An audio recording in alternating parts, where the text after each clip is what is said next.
Damen und Herren, wir haben heute eine kleine Unterhaltung mit einer Autorität über die deutschen nationalen sozialistischen fliegenden Untertassen. Herr Vladimir Terziski wird uns erklären über seine Nachrichten und alle Weisen, was er sich erkundigt hat, und wird uns ein bisschen darüber reden. Herr Vladimir Terziski. Thank you very much for this lovely introduction in German.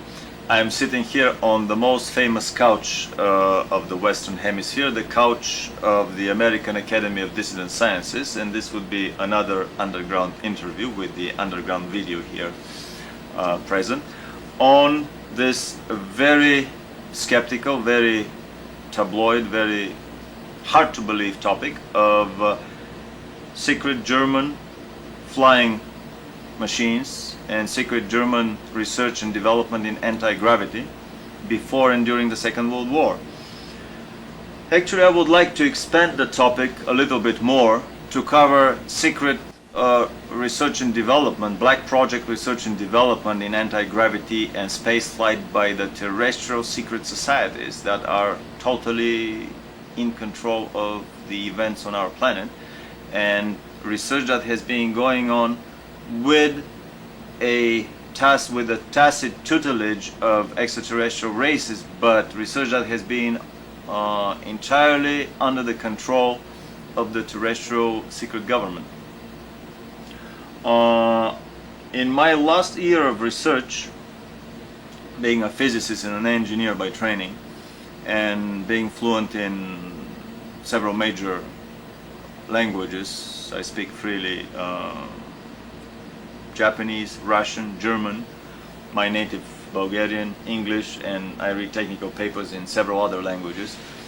But this knowledge of languages allowed me to put information together about these devices, information that is all of it in the public domain, but it is very hard to get because it is little bits and pieces scattered all over the world.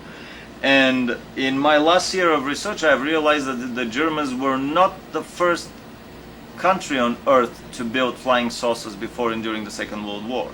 I really did discover photographs, engineering drawings, sketches, and finally documentary video film footage of experiments and low-level flights over the testing grounds in Germany that we would show in a minute.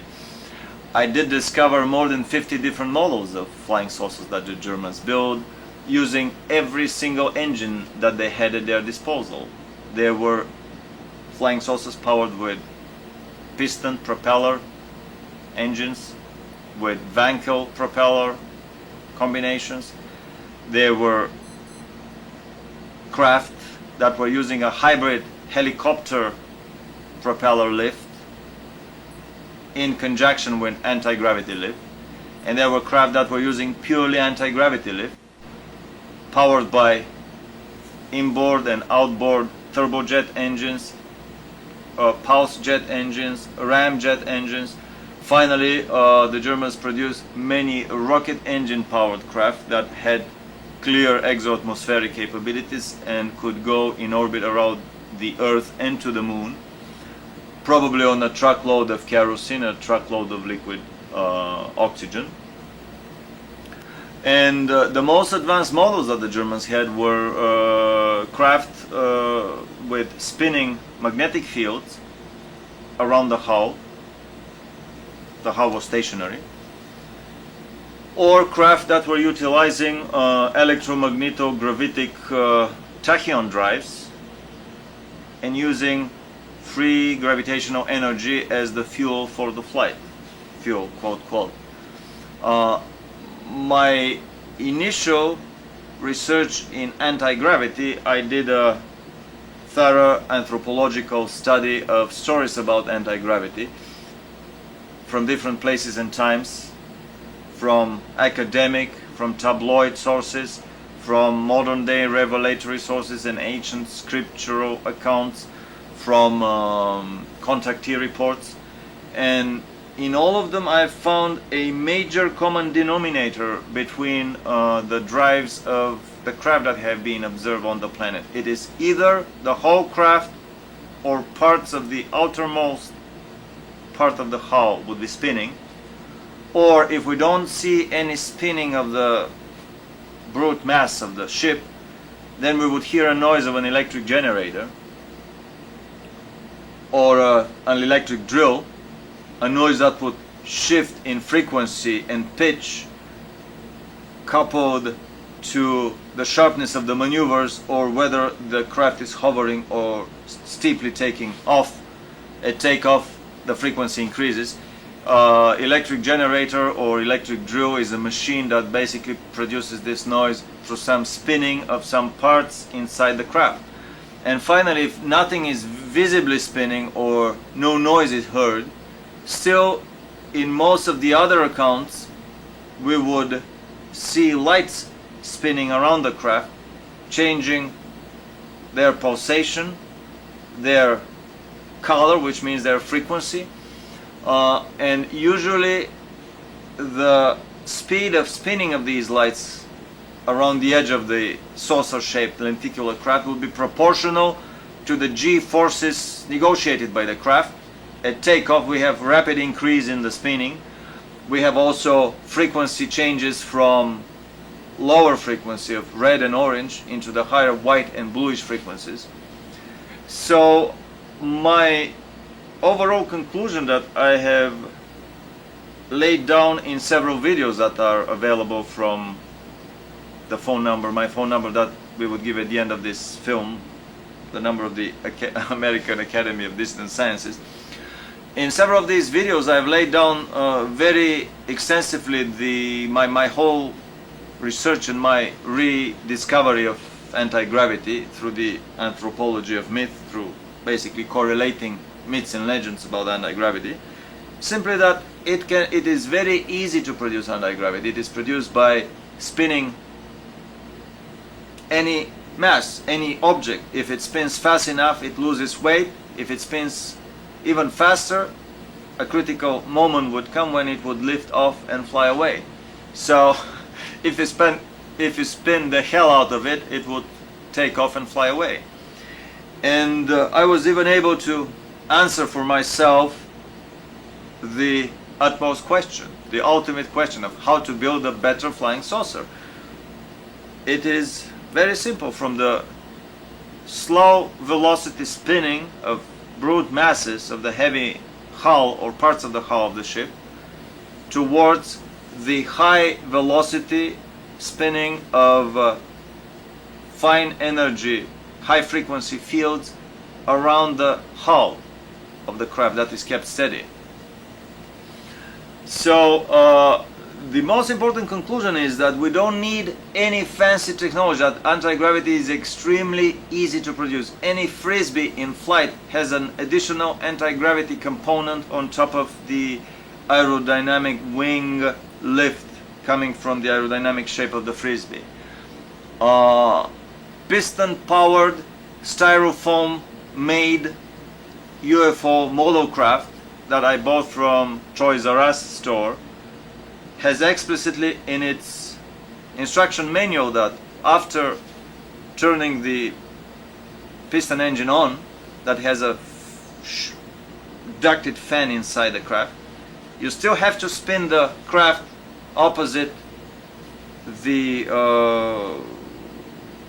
anti-clockwise in order to get it off the ground.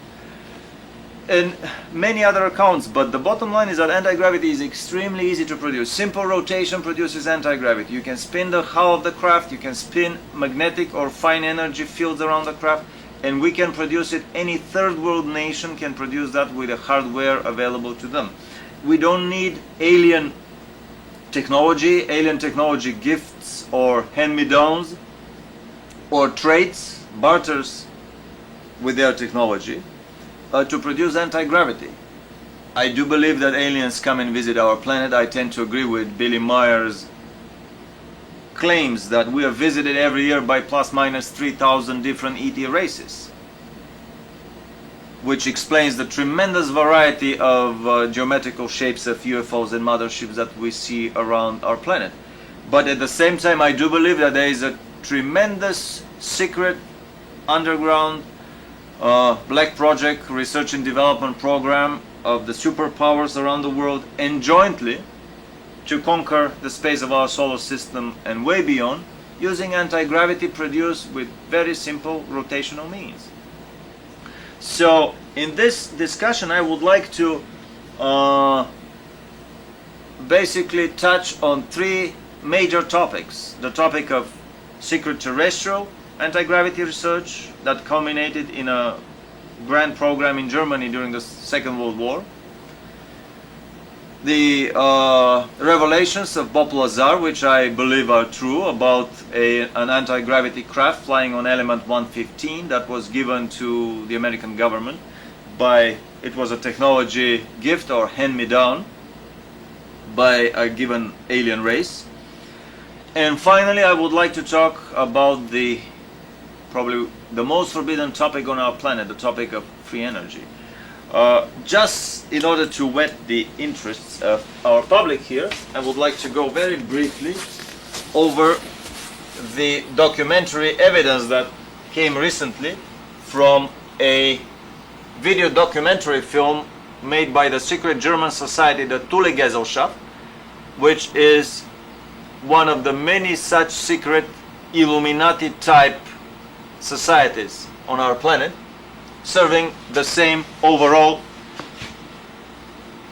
super terrestrial, extraterrestrial and celestial management evilarchy that controls our planets. Let's call them the invisible Politburo of the planet. The Thule Society produced the film less than a year ago. It has never been distributed officially or shown on German television or anywhere else in the world, and I think this is the only copy of this film available in the United States.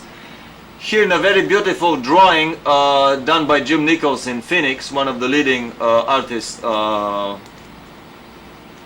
UFOs, we see the top model of the turbojet family of saucers. This is the Belonzo Mite Shriver craft, powered initially by 12 inboard BMW turbojet engines that were used for the Messerschmitt 262 plane, and later they developed a single donut-shaped turbojet engine.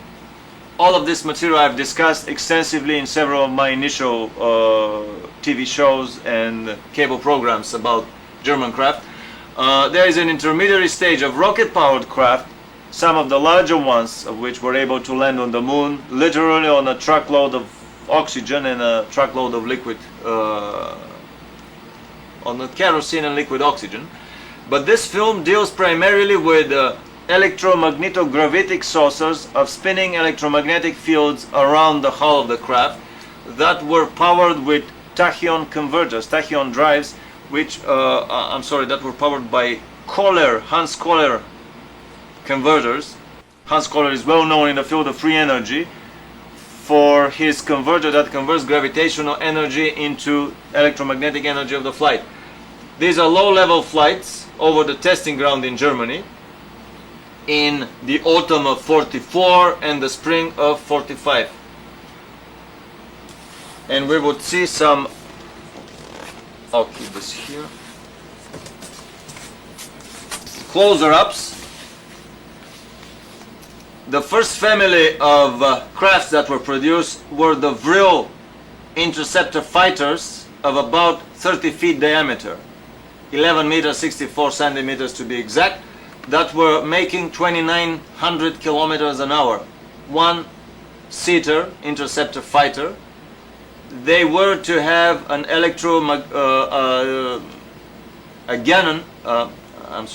a cannon mounted and remotely controlled under the craft. This is the cannon mounting platform on the second prototype of the series.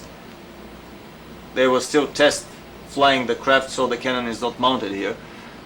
We see that probably this is the early spring of 45. The craft in low level, high G maneuvers, low level flights over the testing ground. Obviously, the Germans wanted to see to show the agility of this craft.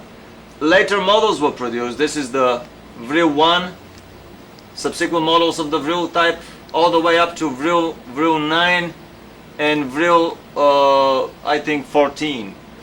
I don't have photographs of the subsequent models. These are the initial variations of the Vril craft. Here in this enlarged photo, we can see the head of the pilot,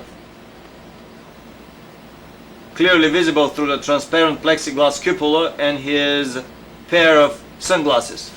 These craft were definitely able to go beyond the atmosphere and into Earth's orbit. The next generation or family of craft that the Germans built were much larger. These were the much larger tank killer type craft of the Honeybull class. They were 75 feet diameter, about 25 meters in diameter, with one or several tank guns mounted on turrets underneath the craft. They were 3 stories tall, 30 feet diameter, 30 feet tall on the center axis, and they were weighing about 100 tons. A lot of skeptics have raised the issue, well, this couldn't be a more stupid idea of hanging a heavy 15-ton tank turret under a UFO. It would never fly. Well, actually, the power of these anti-gravity tachyon drives was so immense that it was able to lift this heavily armored with steel plates craft in the air. The weight of the craft was about 100 tons. And we see here different photographs of these craft in flight with different models of tank turrets. We were able to identify the model of the gun, the model of the turret, the model of the tanks these turrets came from. This is a later model built in the 60s by the Germans from their South Polar base, and this is the topic of another documentary film of us. Here in this later model, the Germans are using magnetic lasers or masers. So this is not only a free energy craft, but this is also a free ammunition craft. By converting the gravitational energy of the Earth's gravitational field into electromagnetic energy, this is how these masers are powered. So this craft does not have to land and reload ammunition. And in the early 50s, the Germans, from their underground base on the South Pole, developed very heavy electromagnetic force field shields around the craft, so the craft did not have to be as heavily armored as the first models. We see how more finished looking is this subsequent craft that the Germans built. And the most detailed photographs here that we have, we can trace here, we can find the German cross used by the Luftwaffe, the identification numbers on the bottom of the craft. Another German cross here. We can even decipher the 2 different models of these tank turrets. This is a Tiger tank turret, the Mark IV or the Panzer IV turret, and this is the Panther tank turret or the Mark V or the Panzer V type turret. Only one model was built by this much larger craft. This is the Honeybull 3 craft for naval warfare. That was 71 meters diameter. It's about 220 feet diameter. And in that documentary film, the Germans claimed that they took that craft to Mars and landed on Mars in the middle of January 1946 after an 8 months of very heavy flight. Crash landed but survived. A joint German-Japanese expedition. Also, the film shows drawings as early as 43 of German cigar-shaped motherships that were powered by 4 Andromeda-type, larger-size tachyon drives. And these could be good candidates of photographs of such craft in flight around our planet. Can you hold that up? The bottom picture we can't see. This one? Yes. This is a photograph of the mothership in flight. It could be an alien mothership easily, but Just a little. from the drawings, That's all. from the drawings coming from the secret German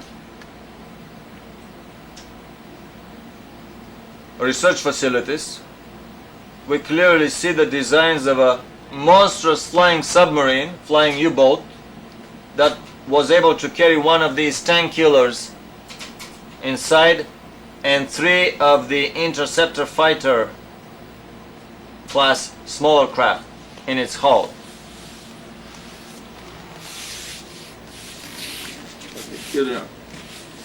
So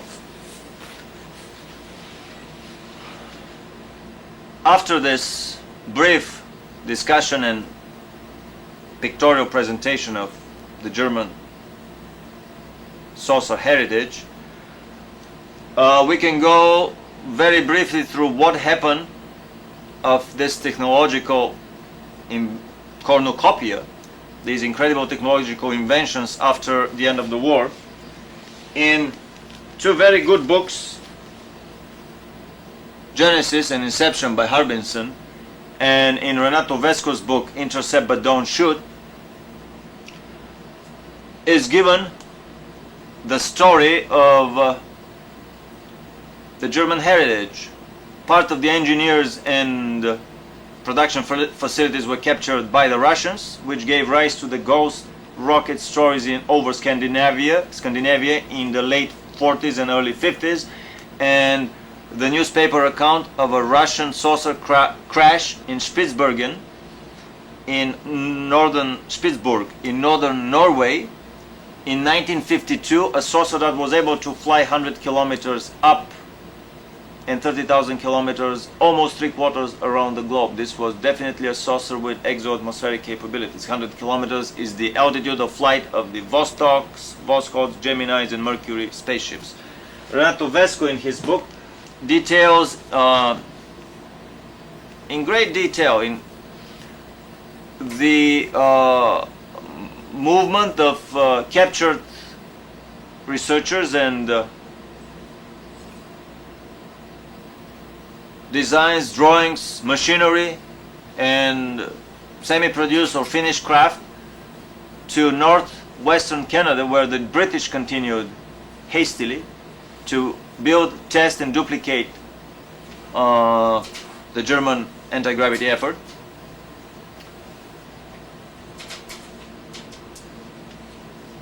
Later on,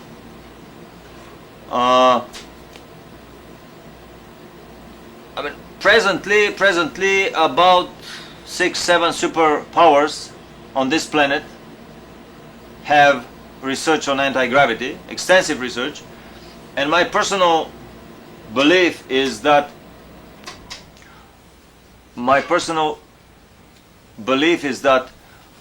what we see as a science fiction scenario on Star Trek is a everyday 9-to-5 job reality for a small number of elite military officers and scientists. But this is a topic of another interview probably. The more I've gone in the research of secret anti-gravity and spaceflight programs on our planet, the more I've realized that it is extremely easy to produce anti-gravity, and that the first accounts go way before the Germans.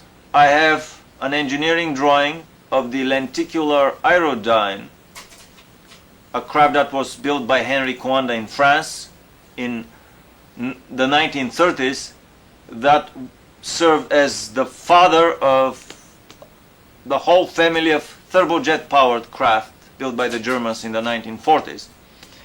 I have discovered 14 accounts of lenticular craft observed in and around the United States in the 1910s and 20s that had people with Navy uniforms manning the craft, people speaking English, American English, dressed in US Navy uniforms. My feeling is that these are secret Navy projects with anti-gravity ships utilizing the Tesla designs. I tend to believe what Harbinson says about the ghost airships of the 1890s is true, and that airships with extremely advanced propulsion systems, possibly even verging on a hybrid airship / anti-gravity combination or airship / free energy combination, were built in the United States in the late 1890s, and they gave the rise of all these stories of the ghost airships. John Keely presented to the American War Ministry in the 1860s a flying anti-gravity free energy platform that rose silently, moved at incredible speed. He was sitting on a chair on top of the platform, came back and landed silently. The guys from the ministerium said that, well, we don't see any possible use of your design.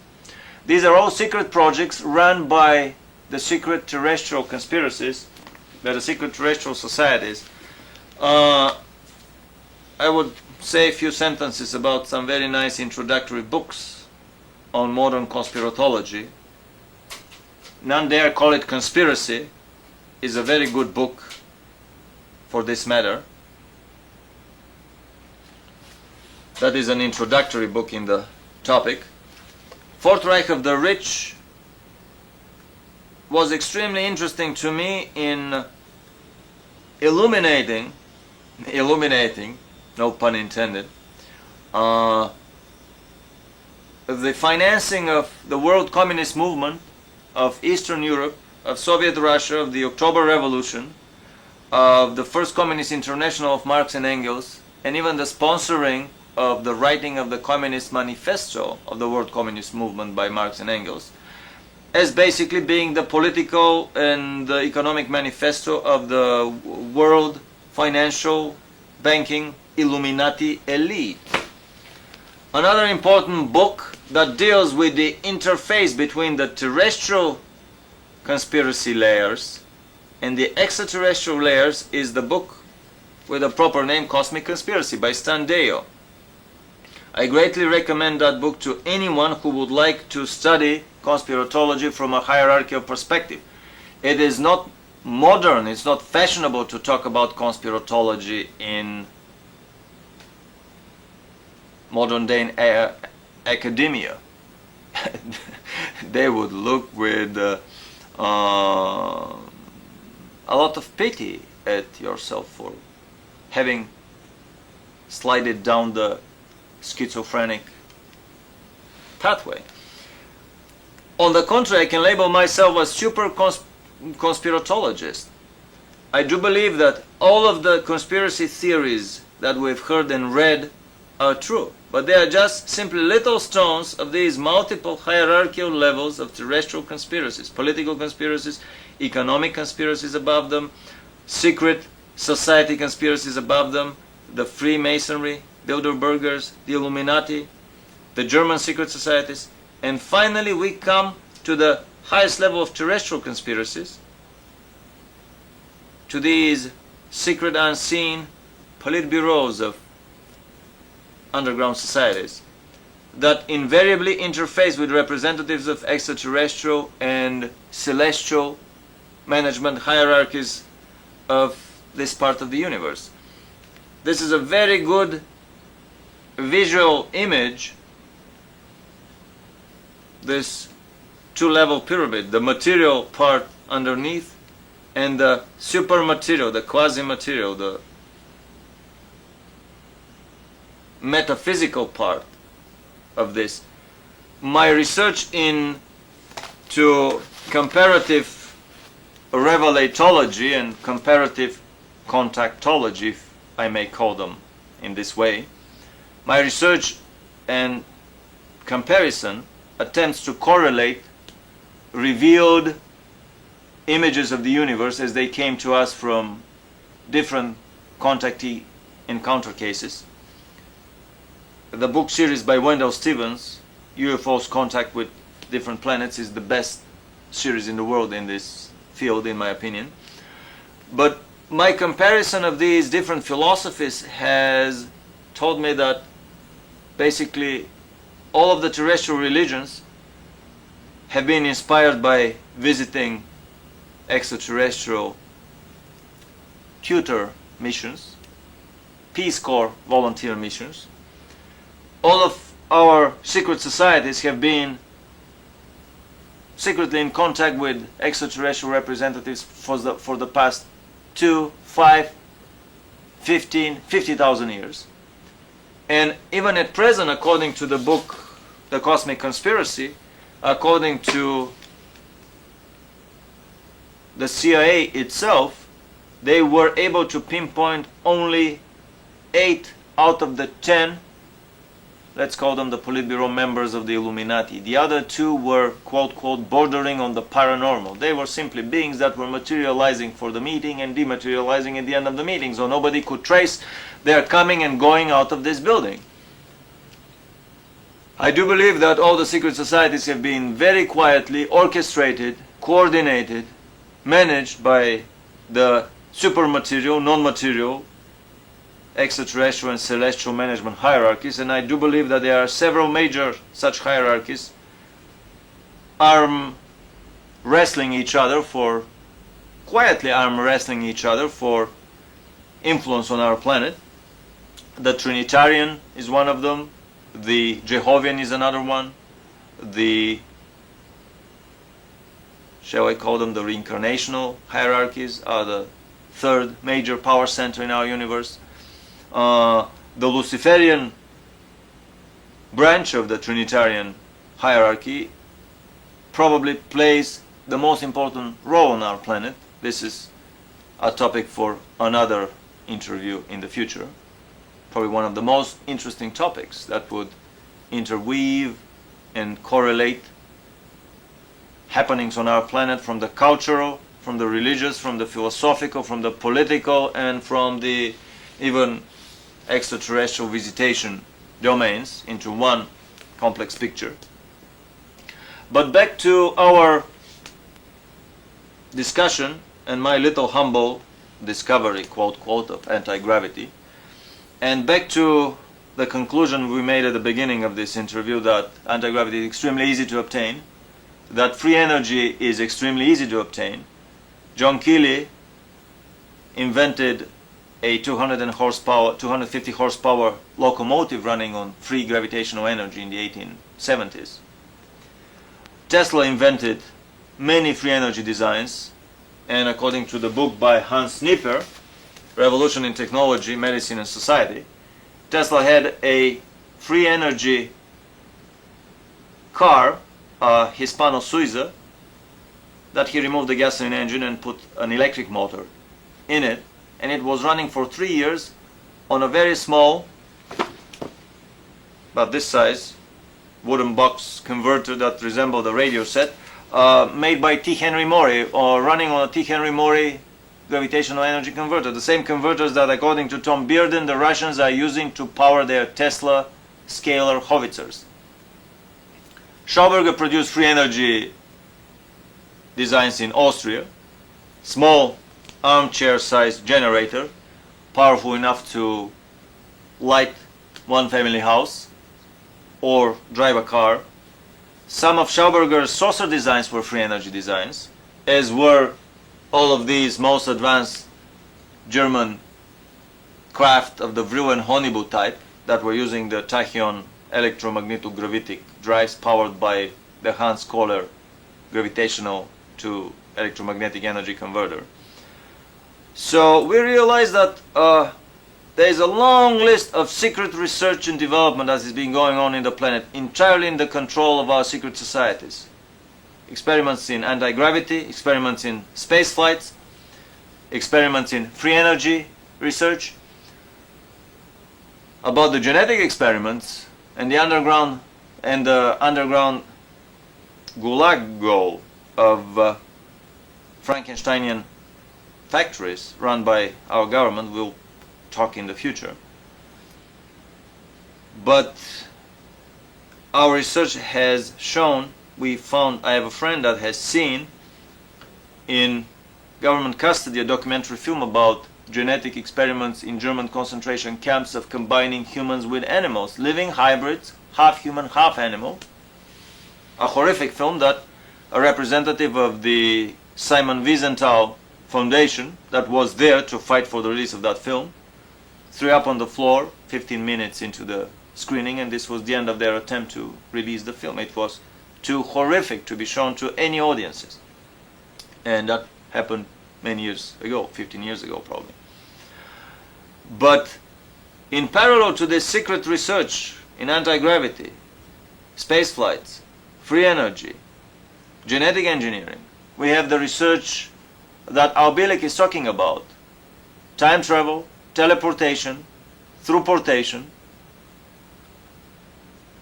the Phoenix Tunnel, the time tunnel technology, which is a step beyond teleportation, which allows for any being, terrestrial or extraterrestrial, including a being of the fallen angelic kind, to be quickly transported to any point, evacuated to any point of our universe in bases that have been already set up by our government according to Albilik. So back to the revelations by Bob Lazar that the highest level of technological attainment that we have in the underground bases is at the Area 51 and S4 in north of Nevada, north of Las Vegas, Nevada, is the saucer that is powered by the element 115, element that is not on our it is not present on our planet. Obviously it was given to us by some extraterrestrial race. My personal feeling is that this story is all true. I do believe that Bob Lazar is a very good fine physicist. I do believe that this craft exists there and was test flown successfully. I do believe that this craft runs on element 115. Any one of the 70 or so underground races that have been secretly doing research in the underground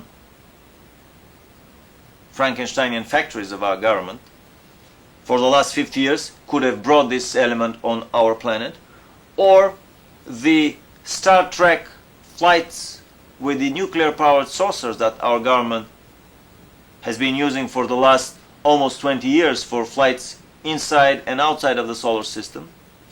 They could have brought the element to Earth.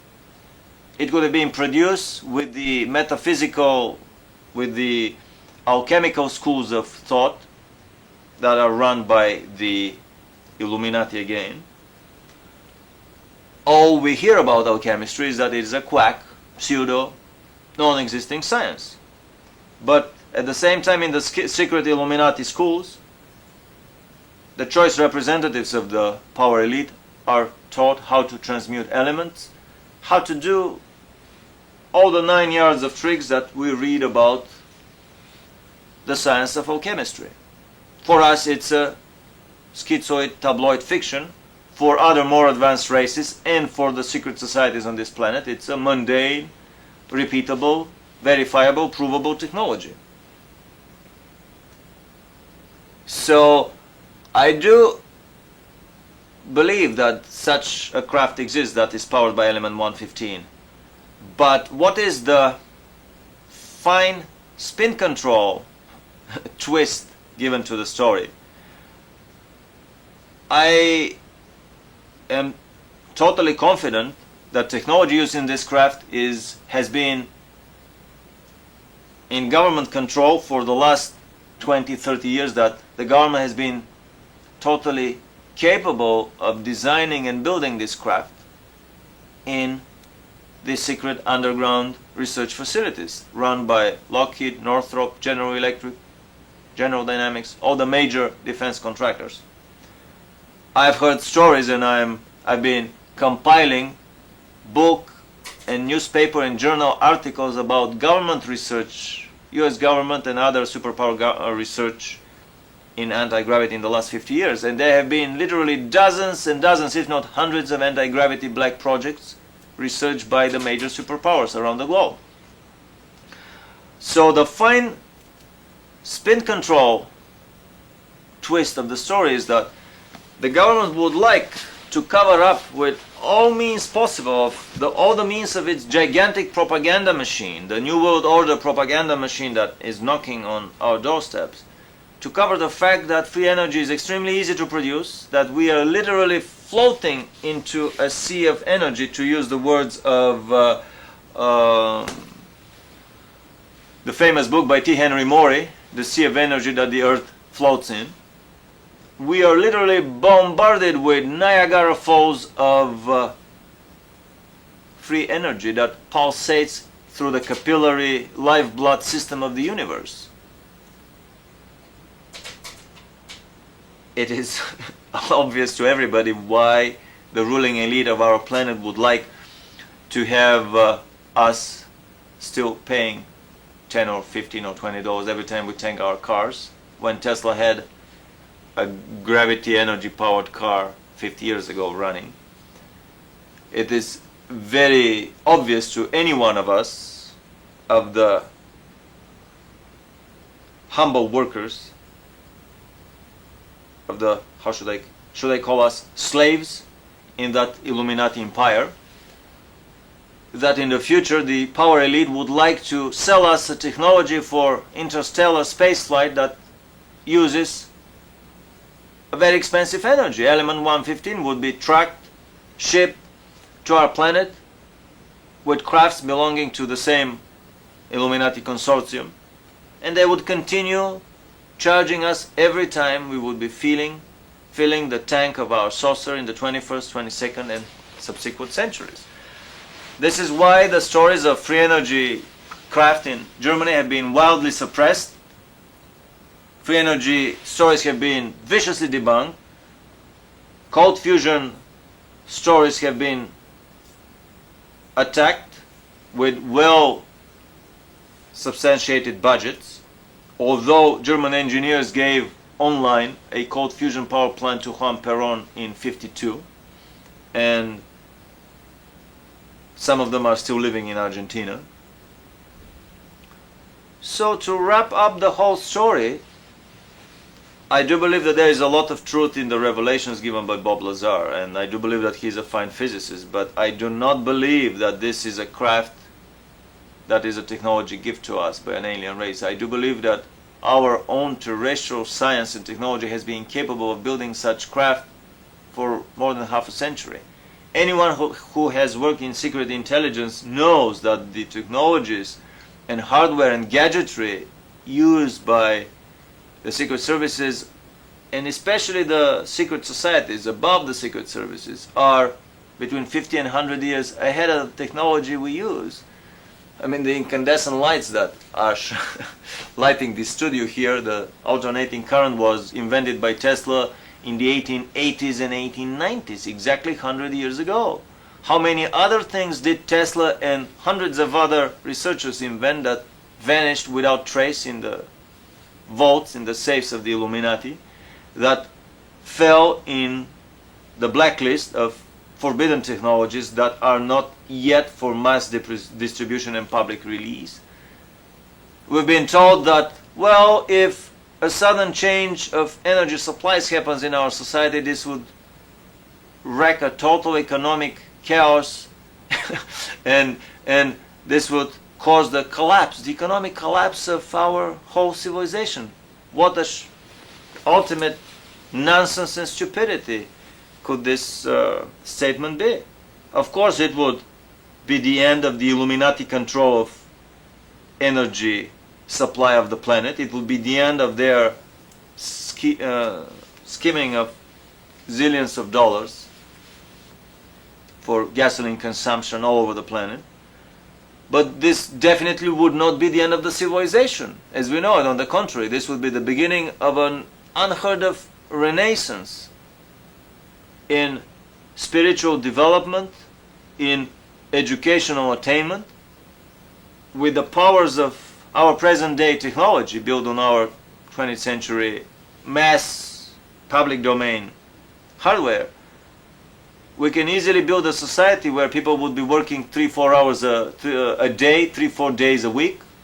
The rest of the time would be devoted to studies, to entertainment, to education and self-fulfillment. But this is exactly what the ruling evilarchy of this planet would like to prevent from happening. Question for you. You don't deny that there has been alien influence on Earth cultures, do you? Absolutely. I said in the beginning of this interview, I do believe totally what von Däniken stands for, that all the major terrestrial religions have been implanted, introduced on our planet by alien visitations, one time or permanent presences on our planet through the last 15,000 years. So the flying disc technology, where does that originate from? Information trickles down in the universe through multiple channels and pathways. I've been thinking for a long time, how could this be that eating from the tree of knowledge can be a sin?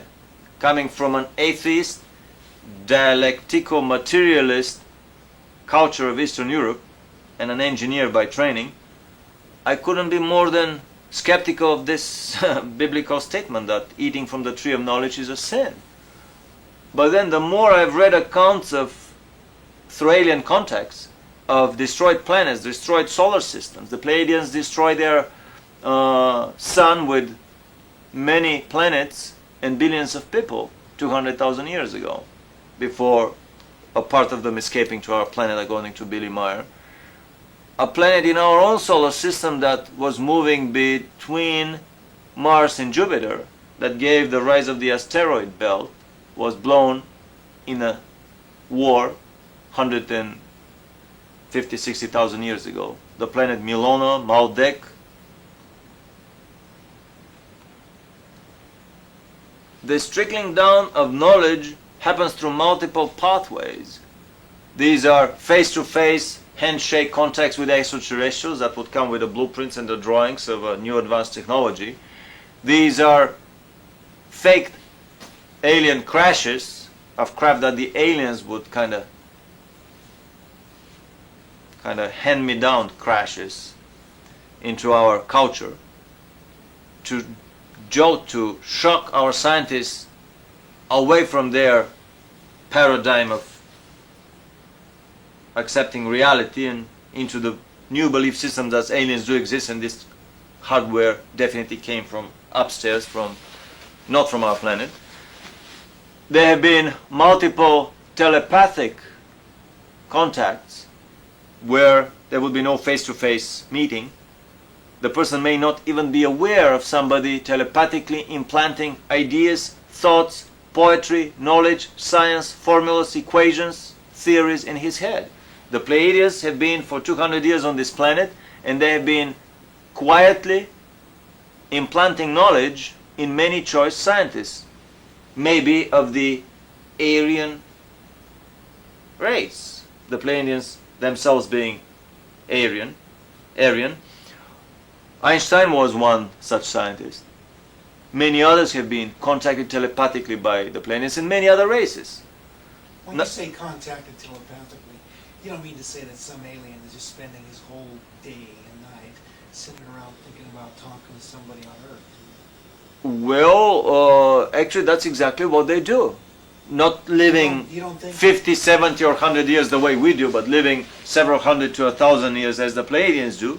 They wouldn't mind spending 200 years on our planet, which would be like 20 years for us as Peace Corps volunteers in a third world nation in Africa, teaching math and physics in their more primitive schools. Don't you think it would be a lot more practical to realize that maybe these great thinkers achieved a high level of consciousness, and when they reached that level of consciousness, they tapped into a different form of knowledge where they perceived... Oh yeah, absolutely.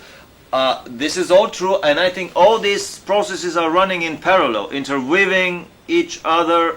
I mean, the universe is way more complex than we can even imagine. Well, when you say telepathic, you seem to think of me looking at you trying to send a thought or an idea to you. And it's hard for me to conceive that aliens are spending their time, it's like me trying to deal with a lizard. Why would they want to sit around and try and communicate with us? I could see them wanting to be maybe helpful to a lower society. Why spend the lifetime trying to talk to somebody? Well, we've all seen the National Geographic series about Coco the gorilla that was trained by that lady anthropologist, the sign language of the deaf mute. And Coco the gorilla presently has a language capacity, a vocabulary of about 1,000 words. So this may answer your question in a way. Why would a scientist waste his time trying to teach Coco the gorilla not only an advanced sign language of a human race, but basically to advance the gorilla's mental abilities, so that many years into the exercise we can literally come to tears following the mental pattern of this ape, basically ape. We realize that So some humans could be an alien experiment. yes, there are many ways of telepathy in the universe. There are many data banks, data sources that we can tap into. We can tap into the mind of an individual extraterrestrial being on this planet, on another planet in our solar system, on a different solar system, in a different universe altogether. There are higher level of databases that are non-personal. The Akashic records around our planet, similar records that exist in every solar system, similar records that exist in every galaxy. These are just very few of the thousands, if not hundreds of thousands of different types of data storage databases in the universe. I want to ask you a question about the Illuminati. You mentioned that. I've heard other people mention the Illuminati. But no one has told me who they are, specifically who they are, where they come from, and what are they doing now. Do you have any evidence to support that other than just a general statement that the Illuminati is a group of conspirators that are controlling our society? I'd like to know how they're controlling our society also. Well, I do not have a piece of a German flying saucer to prove that these existed. So all my talks about the existence of advanced flying devices have been based on second, third, and multiple hand evidence. Even the photographs that I have are not 100% proof. But with my engineering and scientific intuition, I have absolutely no doubt in my mind that all of these stories and probably many more were true. In a similar vein, I do not have a secret taped video interview of a meeting of the Illuminati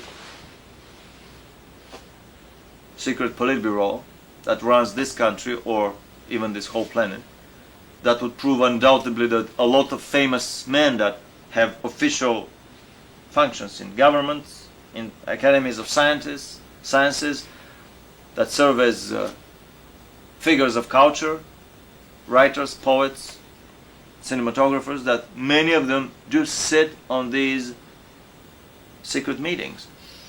Well, what secret meetings?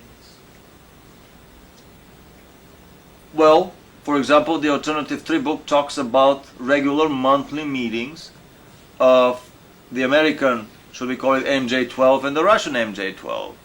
The American real secret political Politburo, the governmental secret Politburo, or whatever number, small number of people, 10, 12, 20. And the Russian one, 2 nuclear submarines docking under the ice of the North Pole. The only place where they realized they would be able to conduct their meetings without being monitored and bugged. So this is a group of powerful people that plan the future. When we say Illuminati, my feeling is that your question probably concerns 1 or 2 or 3 of these building blocks of the conspiratorial pyramid on our planet. When I say Illuminati, I mean the overall management structure that runs from the multiple terrestrial conspiratorial level up to the highest Illuminati circles on the planet and into the extraterrestrial and celestial management circles. My long research into Illuminati presence on the planet, and I have to admit that I am not an expert in this field. I know many other people that I consider my personal tutors in the field. My research has told me that the Illuminati presence on the planet has been interwoven with the Luciferian presence on the planet. Could you define that a little bit more? What do you mean by Luciferian? according to the Urantia Book, 250,000 years ago approximately, there was a certain philosophical disagreement, certain philosophical difference of opinions, of viewpoints about the nature of the universe, about the nature of the Universal Father, and especially about the way this part of the universe should develop in the future.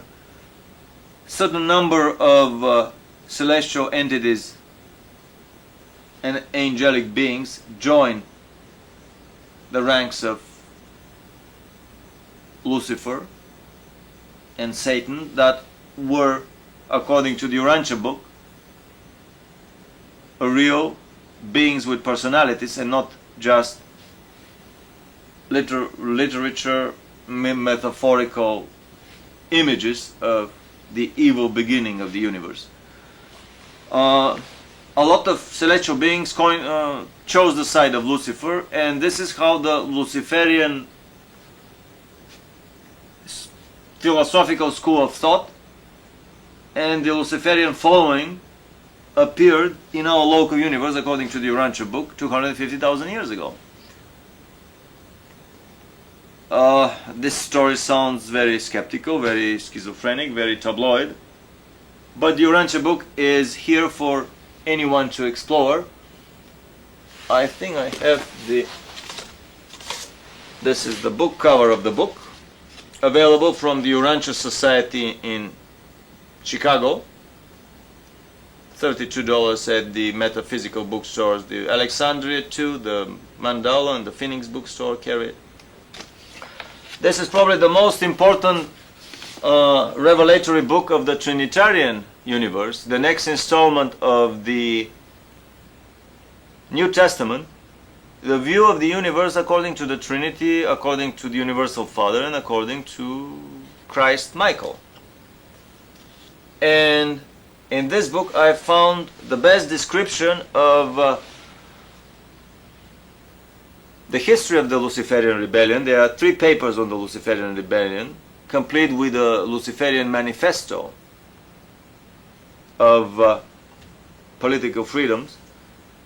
This is, in my opinion, the most important single document and the most important single happening and philosophical and religious division in our local universe and in our planet respectively, that has influenced profoundly the religious, philosophical, historical, economic and cultural lives on our planet.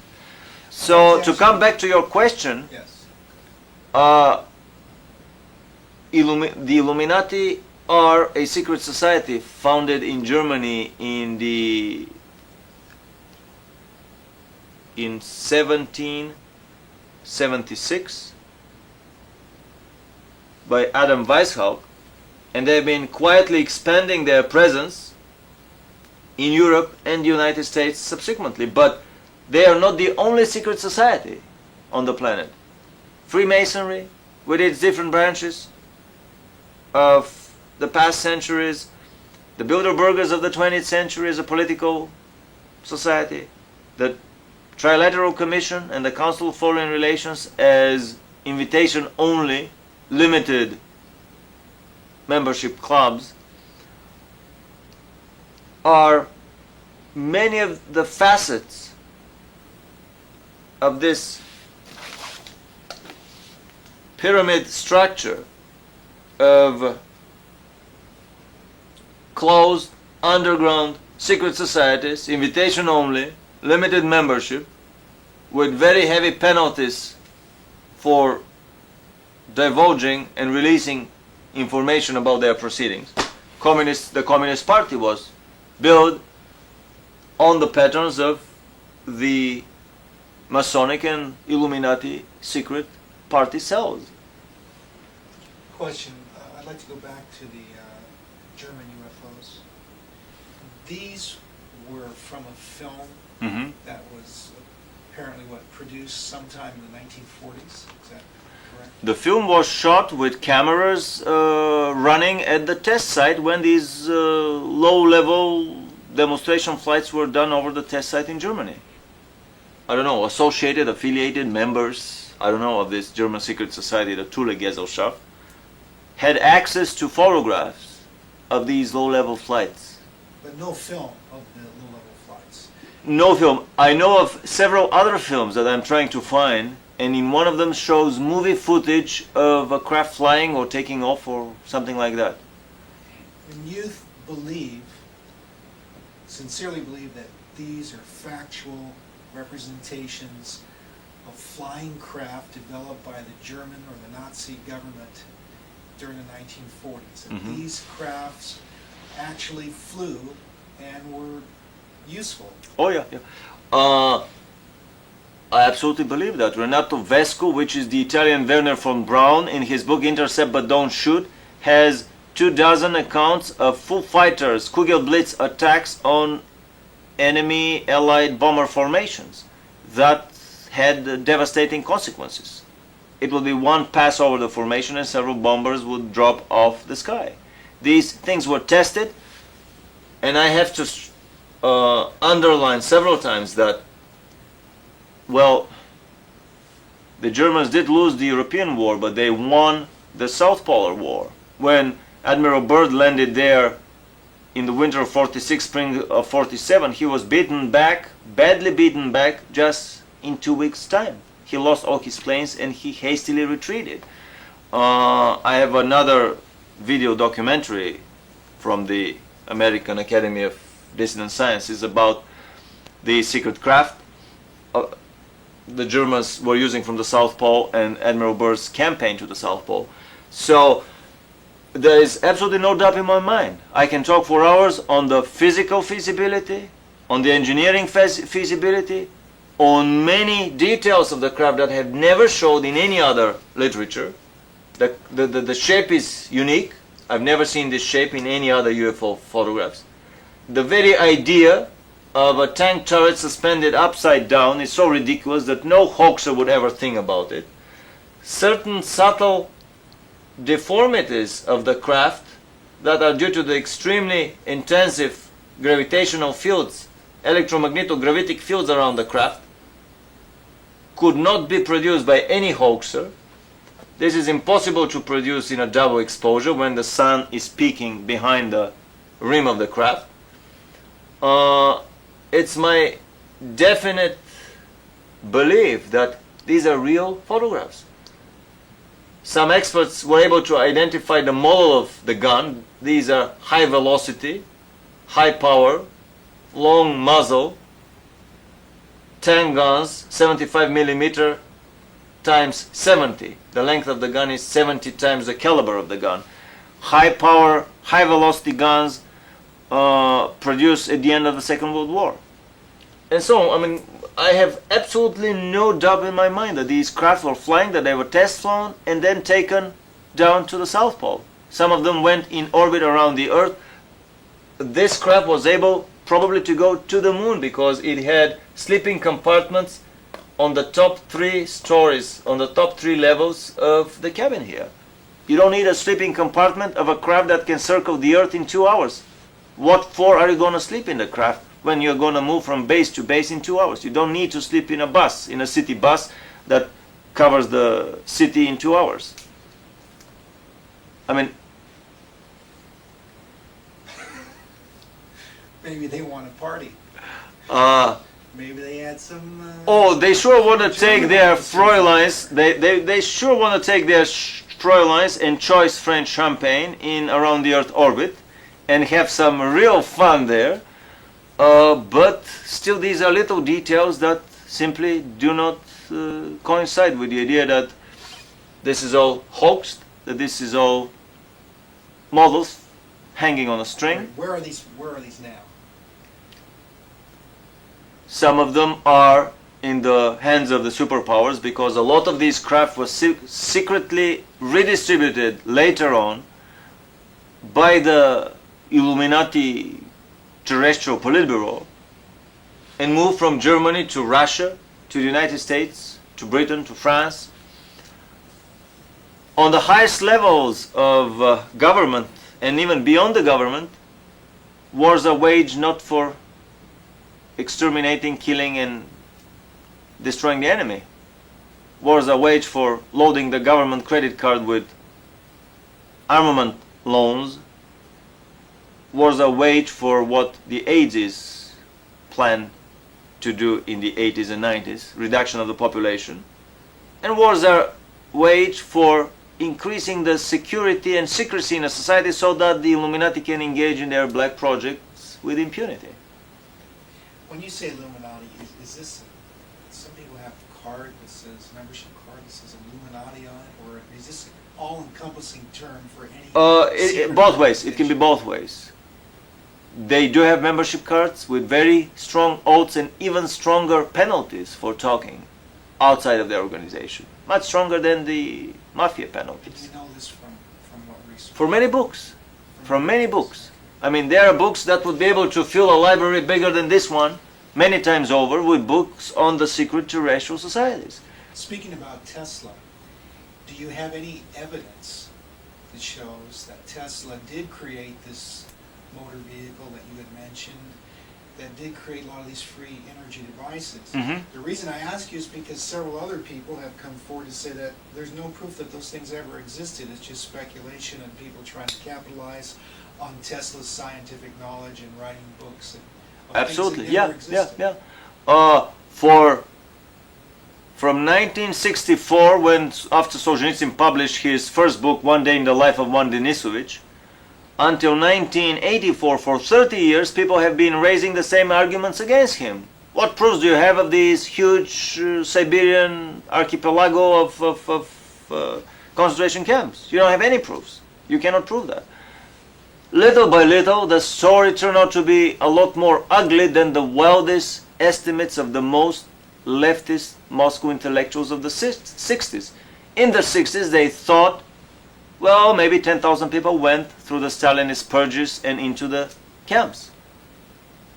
Right now, 30 years after Solzhenitsyn became famous, we know that more than 60 million went through the camps and 20 million of them did not come back. The magnitude of the projects run by the secret evilarchy are simply, I mean, it's hard to fathom.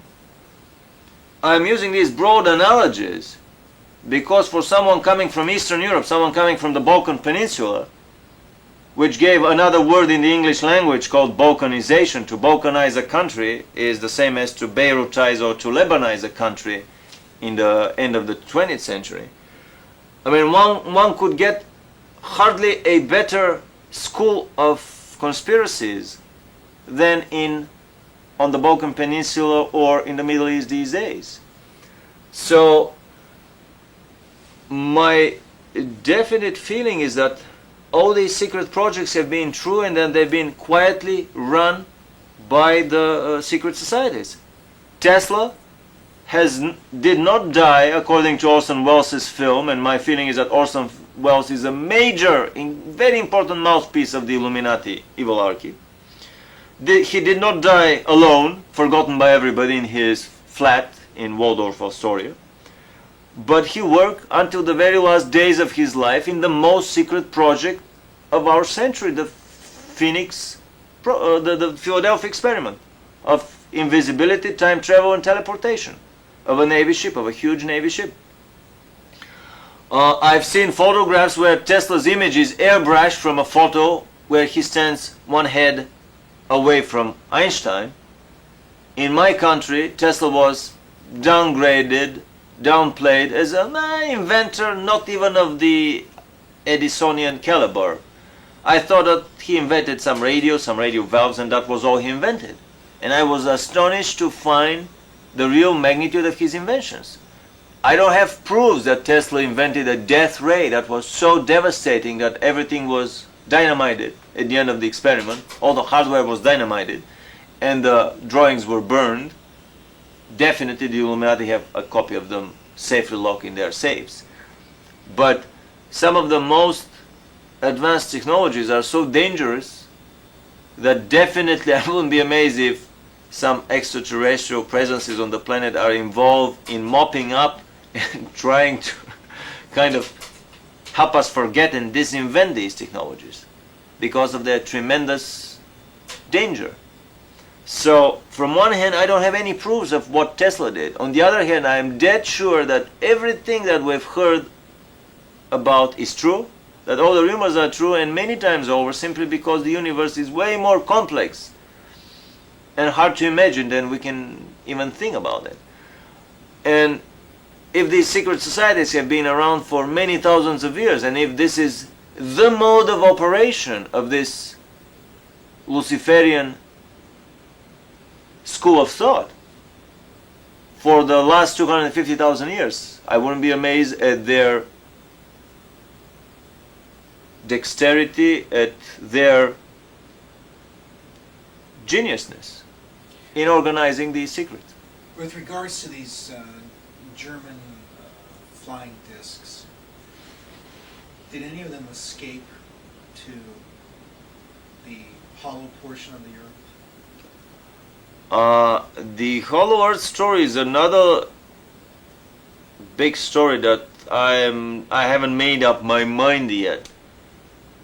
It could be all true, or it could be a clever Secret Service hoax to cover up the presence of all these flying craft on the South Pole, to explain them away as extraterrestrial. It's far easier to say that these are extraterrestrial than to have to explain to your own population that 3 years after we beat the hell out of the Third Reich and the Wehrmacht, in 2 days we lost all our planes, and there is a power operating from the poles, and I quote from Admiral Byrd's interview that he gave after his return from the South Pole, that has the ability to fly from pole to pole, and that probably would be the power that the next world war would be waged with. I'm paraphrasing now a little bit from his interview. Have you seen any evidence at all to prove to you, as well as the general public, that there is a hollow Earth? I have not seen any evidence. I have some photographs coming from an early Vela meteorological satellite that have black spots at the place of the South Pole. And I thought at the beginning that these may be candidates for the first photographs of a hollow Earth. But measuring the dimensions of these holes, they are too big. They go down south to almost to Colorado and Denver. Simply, there wouldn't be space for Canada and the Northwest and the Northern Territories if the Earth if the hole is so big. It could be a product of the particular optics of the satellite that produced the images. At the same time, the WASPE book, OAHSPE,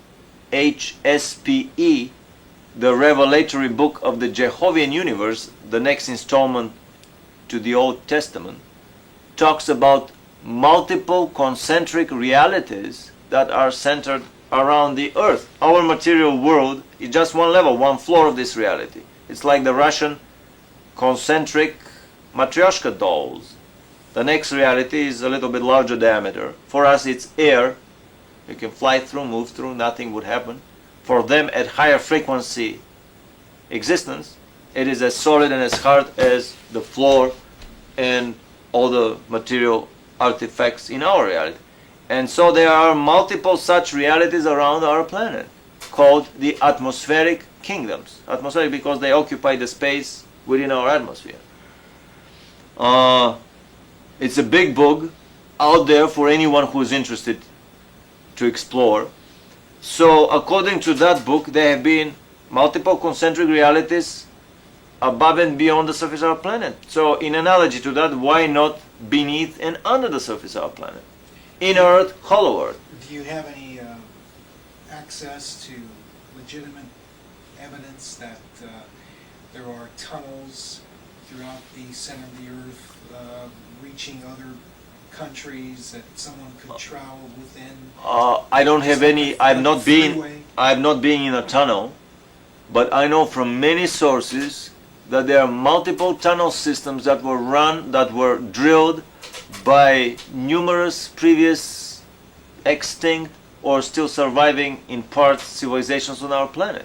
There are multiple underground pocket civilizations, probably under Mount Shasta, probably under some of the South American mountains, one living under India that have blue skin. Major characters of Indian mythology are known to have had blue skin, literally bluish skin. Major underground colony under the Gobi Desert. Then from Billy Meyer, I've heard that their underground base was under the Gobi Desert, the Pleiadian underground base. They had another underground base in the United States, several smaller ones in present-day Switzerland and so on. There are underwater bases under the ocean. All of these were connected with massive underground, huge tunnels, 25 meters, 70 feet diameter tunnels, the so-called spelunkers. I've heard stories of the Army Corps of Engineers bumping into such by mistake or examining them, driving with jeeps for forever without any end to the tunnel inside them. I definitely believe that these tunnels exist and that they were drilled by many previous civilizations. The technology of drilling is very advanced.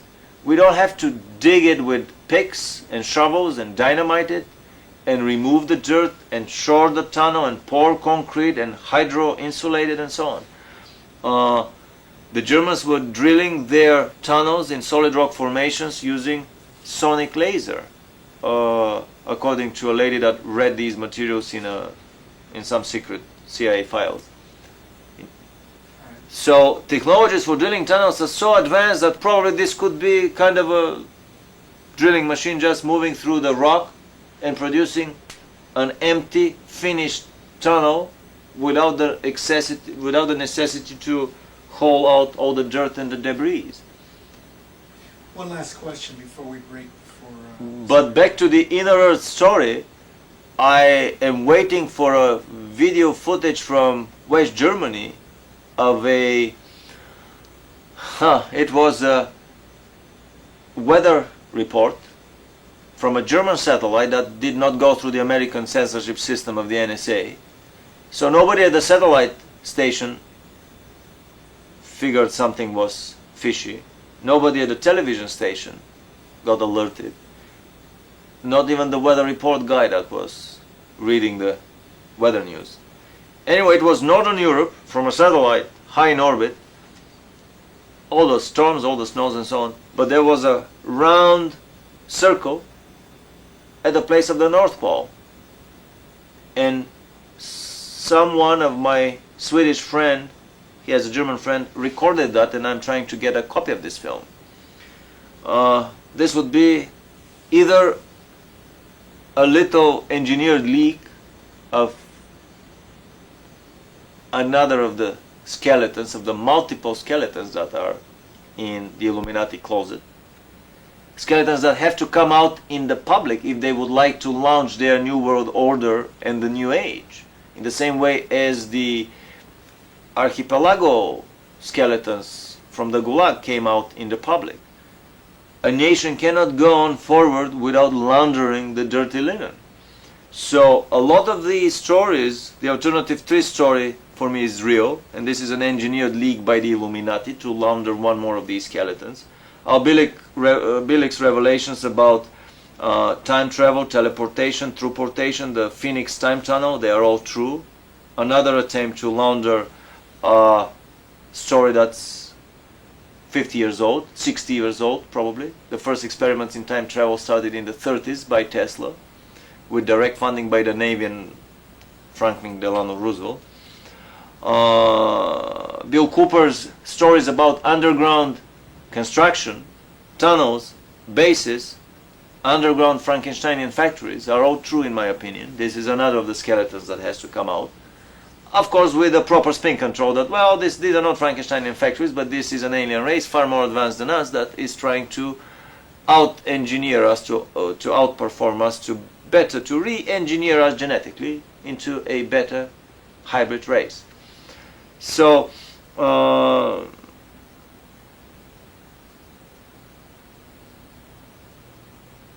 have a feeling that, all these stories are true. All right, thank you very much for the interview today. We'll wait to hear what kind of research you come up with in the future.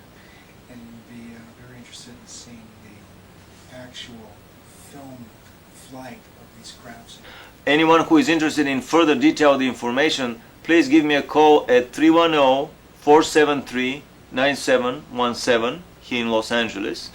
My name was Vladimir Terziski, and well, me and Al Bilik are the organizers of and the founders of the American Academy of Dissident Sciences, and this is the most famous couch and the only property of this academy so far, the famous interview couch of the American Academy of Dissident Sciences. Thank you very much for your attention, and I'll be very glad to be with you soon again with the further story, with the rest of the story.